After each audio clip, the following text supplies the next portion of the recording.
Salut à tout le monde, j'espère vous retrouver en pleine forme. Dans cette séance, je vais partager avec vous un exercice concernant la mécanique newtonienne, toujours dans le cadre de vous préparer au jour de l'examen. Donc cet exercice se propose d'étudier le mouvement du centre d'inertie G d'un système S formé d'un motard et d'une moto se déplaçant sur une piste de compétition. Donc cette piste est formée d'une partie rectiligne A', B', que vous voyez, incliné d'un certain angle bêta par rapport à l'horizontale. Dans tout l'exercice, les frottements sont négligés et l'étude du mouvement du centre G est réalisée dans le référentiel supposé galiléen.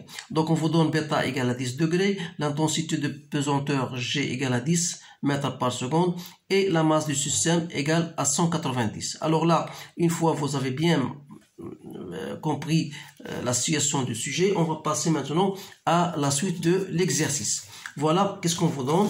Voilà, on vous demande, voilà, à un instant choisi comme origine des dates, t égale à 0, le système s'élance sans vitesse initiale d'une position où le centre d'énergie est confondu avec le point A. Autrement dit, c'est-à-dire que la moto prend son départ du point O vers le point B, sans vitesse initiale. Et on va étudier le mouvement de ce solide S on va étudier le mouvement de ce système, par rapport à un repère supposé galiléen d'origine A. Voilà, et on va supposer, voilà I, et voilà J. Voilà J. On peut même tracer J, mais on va étudier seulement dans le repère, on peut projeter sur AI. Alors, le système est soumis au cours de son mouvement sur la partie A', à la réaction du plan incliné à son poids et à une force motrice F constante dont la ligne d'action est parallèle à la trajectoire et le sens est celui du mouvement. Autrement dit, voilà, vous avez bien sûr voilà, le système, il est soumis toujours à son poids qui est toujours perpendiculaire, bien sûr, au sol. Donc, vous avez dans ce repère-là, il y a une réaction R. Bien sûr, on a supposons qu'il n'y a pas de frottement. Donc, il y a une force. Voilà, il y a une autre force F. Voilà, il y a la réaction du plan. Donc, voilà. Donc, la première des questions. Donc, en appliquant la deuxième loi de Newton, montrer que l'expression de l'accélération du mouvement s'écrit à G égale à F sur 1 plus G sinus de bêta. Donc, je vais répondre à cette question de tout de suite puis passer à l'autre question. Alors, dans ce cas, parce qu'on va bien savoir comment répondre à ce genre de questions. Donc, toujours la loi de Newton vous dit que la somme des forces exercées sur un système donné égale à MA. Donc, puisque voilà les forces auxquelles il est soumis, on a dit qu'il est soumis à son poids, à la réaction du plan, puis à une force F. Donc, c'est voilà, MAG. Puisqu'il n'y a pas de frottement, alors là, il faut bien le noter. Donc, on a négligé les frottements. Ça veut dire que lorsqu'on va projeter sur AI, on aura la projection du poids n'est autre que MG sinus de bêta. La projection de R est nulle, il reste la projection de F, donc elle est F puisqu'il est du même sens que mouvement, alors égale à MAG. De là, je peux tirer AG comme étant égal F sur M plus G sinus de bêta. Voilà l'expression de l'accélération. C'est bien ça, c'est là. Maintenant, on vous donne, voilà, la courbe de la figure 2 représente les variations de la vitesse en fonction du temps. Donc, vous remarquez bien que la vitesse est une fonction linéaire passant par l'origine. Alors, en exploitant cette courbe, trouvez la valeur de l'accélération AG. Alors, toujours, on va V de G en fonction de temps. Je dis que c'est une fonction linéaire.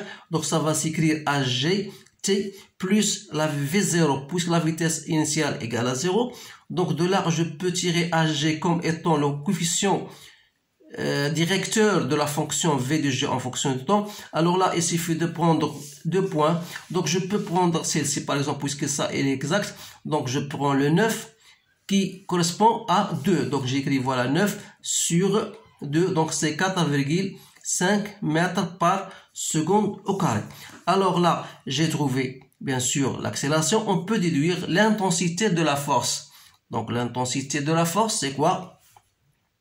D'après l'expression ici, donc c'est M fois AG plus, ou plutôt moins, parce que F Donc c'est AG moins, donc c'est ici, soit vous aurez ici moins G sinus de bêta. Donc il suffit de faire votre calcul. Donc c'est 190, AG c'est 4,5, moins G c'est 10, sinus de bêta égale à 10 degrés.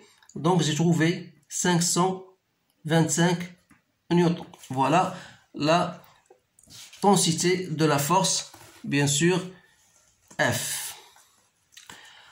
Quatrième question. Écrire l'expression numérique de l'équation horaire X en fonction du temps du mouvement G. Alors, toujours, l'expression du mouvement X de T, vous le savez dans votre cours, c'est 1 demi AG T au carré, plus VG à l'instant initial T, plus X0. Alors, on a X0 égale à 0, et on a la vitesse initiale VG0 égale à 0. Donc, qu'est-ce qu'il reste? Il reste X de T, c'est 1 demi AG T au carré. Donc, X de T, c'est 1 demi de AG de T, donc c'est AG, c'est 4,5 divisé par 2, donc c'est 2,25, donc c'est 2,25 T au carré. Voilà l'expression de X en fonction du temps. Ce sont des questions simples. Alors là, sachant que AB égale à 36 mètres, c'est-à-dire voilà la distance AB. Donc lorsque la moto arrive en B, arrive à un certain temps donné, bien sûr. Donc voilà, sachant que AB égale, on détermine l'instant TP du passage de G par le point B, c'est-à-dire on devra trouver le temps TB lorsqu'il va arriver au point B. Alors toujours là, on va utiliser notre équation horaire.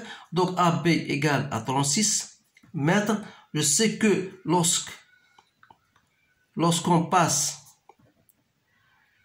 par B à un instant TB, on aura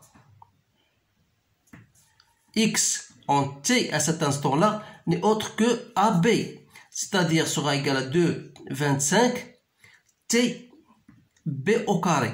De là, je peux tirer TB égale à combien? Égale à AB sur 2,25 et je fais le racine, c'est-à-dire racine de 36 sur 2,25. Donc, si vous faites votre calcul, vous allez trouver TB égale racine de 16, donc c'est 4 secondes. Voilà T en B. La dernière question,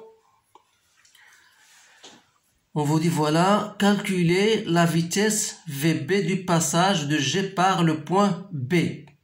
Autrement dit, lorsque la moto, voilà, arrive au point B, elle va arriver à un instant TB, mais elle arrive avec une vitesse VB. Donc, comment je vais calculer cette vitesse-là? Tout simplement par, sachant que l'équation de la vitesse, vous savez que la vitesse en fonction de temps du centre de gravité G n'est autre que AGT plus V0 puisque la vitesse initiale égale à 0. De là, je peux tirer la vitesse de G en l'instant TB égale à AGTB. Cette vitesse à l'instant TB, c'est ce qu'on nomme dans le sujet V de B. Alors, V de B n'est autre que A, l'accélération de G, T, B. Donc, je fais application numérique, donc c'est 4,5. On a trouvé bien sûr 4,5 fois TB égale à 4. Donc, V de B égale 18 mètres par seconde. C'est bien ça. Donc, voilà la vitesse au point B. Donc, voilà, je termine donc la réponse à ce sujet-là, qui est plus ou moins facile. Donc, il suffit tout simplement de savoir déterminer, bien de savoir appliquer la seconde loi de Newton. Et bien sûr, il faut savoir quand même utiliser les courbes correspondant soit à la vitesse en fonction du temps, soit à X en fonction du temps. Alors, je vous conseille bien sûr de faire travailler ceci parce que le baccalauréat ou bien l'examen de bac, ça se base à 90% sur la façon de faire travailler ces courbes-là et savoir répondre à questions à partir de ces courbes-là. Alors, je vous remercie de votre attention et je vous souhaite une bonne chance et je vous dis à bientôt.